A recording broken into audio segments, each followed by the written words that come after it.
The Indiana Pacers overcame a 17-point first half deficit in which they had 19 turnovers and a 9-point deficit to start the fourth quarter to beat the Oklahoma City Thunder 111 to 110 as Tyrese Haliburton hit another game-winning jump shot. This was as deja vu could be. I mean, it was literally the Knicks in game one at home against Indiana all over again.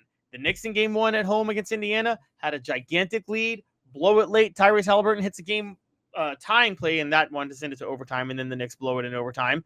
And then in this one, the Thunder have a lead, blow it late. Tyrese Haliburton hits a game winner with 0.3 seconds left. The Pacers continue to be the heartbreaking team of the NBA playoffs. This one was insane.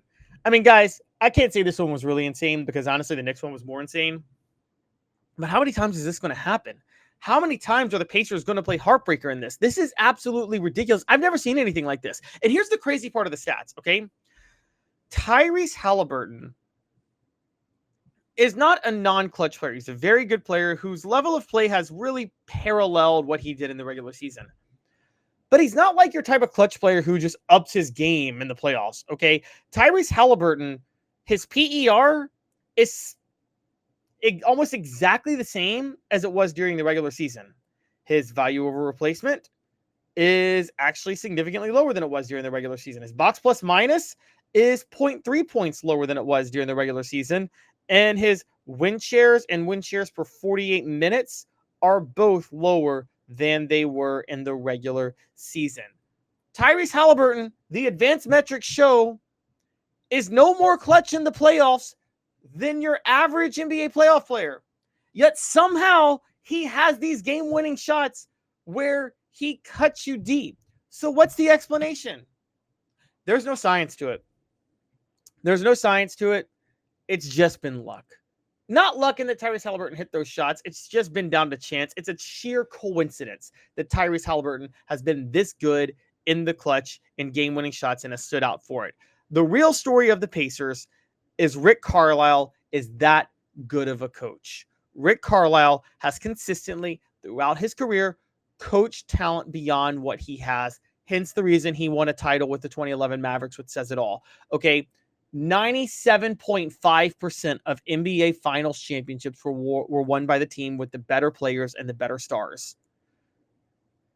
Rick Carlisle is one of maybe 3 coaches ever to coach a team to an NBA title with lesser talent. And he did that in 2011 in Dallas.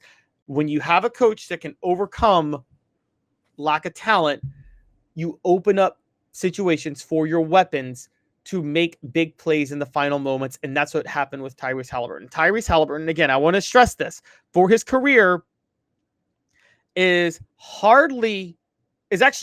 Haliburton for his career is worse in the playoffs than he is in the regular season. Now, that's not a knock. Almost everybody is worse in the playoffs than they are in the regular season, but that does not mean clutch. Tyrese Haliburton's PER drops nearly a point in the playoffs. And his win shares for 48 minutes, box plus minus, and value over replacement are all below where they are in the regular season, as is his true shooting percentage. But he somehow finds a way to hit these game-winning shots, and he steps up in the fourth quarter. And to have that opportunity, you have to give it to Rick Carlisle. That's where this comes down to. There's no science to this, though. It's just sheer coincidence. OKC had no business losing this game. They forced 19 first half turnovers, but they lost. They lost largely because they had major cold shooting spells, not the least of which was in the final 3 minutes of the game. They had 106 points with 3 minutes to go in the game. They had 106 points. With 2 minutes and 52 seconds left, they had 108 points. They hit one field goal in the final 2 minutes and 52 seconds. That was it. They had a 5-point lead. By the way, that field goal gave them a 5-point lead with a minute and a half left. They should have held on to that, but they blew it. So Shai Gilgeous-Alexander with a chance to ice it when OKC was up 110 to 109, missed a 2-pointer, a 14-foot 2-pointer with 11 seconds left, and that's when Haliburton made the pull-up shot. This is demoralizing for OKC. But there is a silver lining here. And it's not a big one, but I'm going to point this out. I said on Monday that OKC would either win the finals in 5 or 6 games. I said it would be 5 if they took game 1. But I also said there was a chance they would be rusty in game 1 because they had been off for so long. They've been off for a week, whereas Indiana had been off for about 5 days. There is a bit of a difference, guys. 5 days versus 8 days is actually a huge difference. Okay, so OKC, that showed in this game. OKC looked better rested, but they also looked rustier. What do I mean by that? They forced 19 turnovers, and they only had, in the first half, by the way, and they only had 6 for the game. They forced 24 on the game, and they only had 6, but they forced 19 in the first half.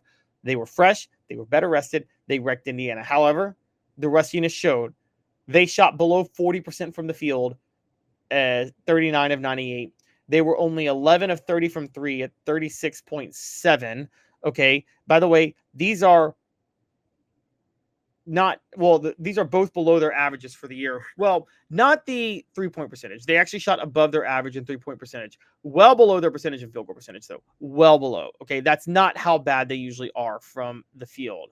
And it had everything to do with the fact that they were totally rusty in this game. Shai Gilgeous-Alexander still was a starter. He had 38 points, 3 steals, 3 assists, 5 rebounds, was 14 of 30, but just didn't get the help he needed. Jalen Williams, while Jalen Williams did have 17 points, he was 6 of 19 from the field, 1 of 4 from 3. Chet Holmgren, just 6 points. Chet Holmgren made up for it defensively. That's what I'm talking about. Chet Holmgren was the vintage Oklahoma City player in this game because he only had 6 points, but he played a lot of good aggressive defense. And then off the bench, Alex Caruso with 3 steals, but again, had 5 fouls. Fouling was an issue with Oklahoma City because they were a little rusty.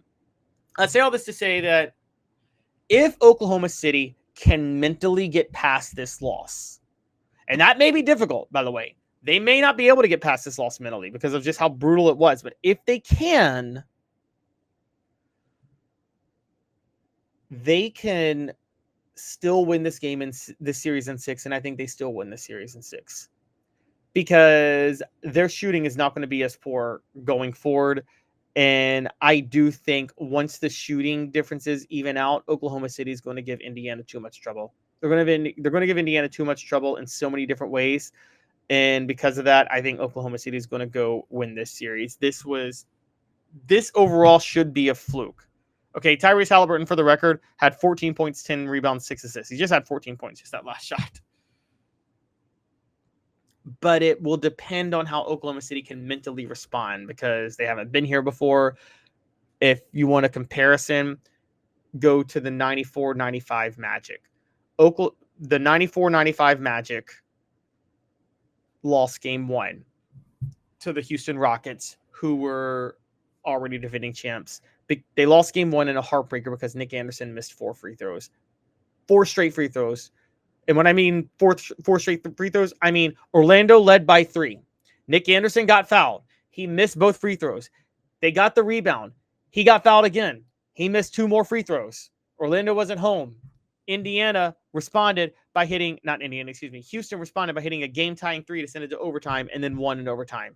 If Nick Anderson just hits one of those free throws, Orlando wins. By the same token, though, then there is the 1991 Chicago Bulls, who in their first finals, they lost game 1 to the Lakers. They were the better team.